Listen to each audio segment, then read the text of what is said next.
calling upon the national coalition to be able to summon the Honorable Mbadi, summon Sifuna, summon Wandai, summon James Bobo Rengo for the utterances they made in Rongo. In Rongo, they castigated police. Even Orengo, whose father was a policeman. So I want to call on national police, national coalition.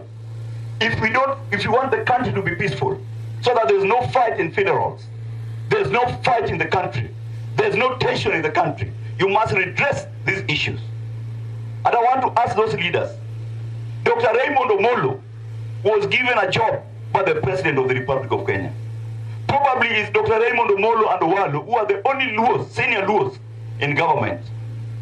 And you know, I noticed that the senator of Migori was a bit careless about talking about Dr. Raymond Omolo.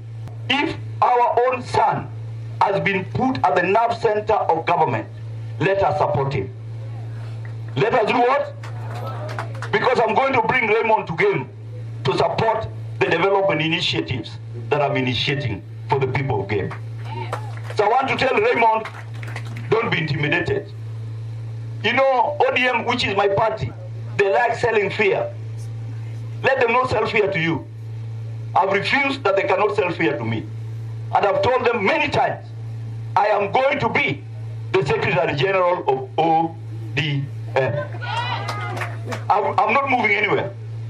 I'll be in ODM to stay, and I will change ODM there. Then I want to tell you, his loyalty and fidelity should be in service to the people of Kenya. Serve the people of Kenya without fear or favor. But remember, you belong to our community. We expect much of you as our own son. And we pray that God gives you good health as you lead the country forward in terms of security. May the good Lord bless you.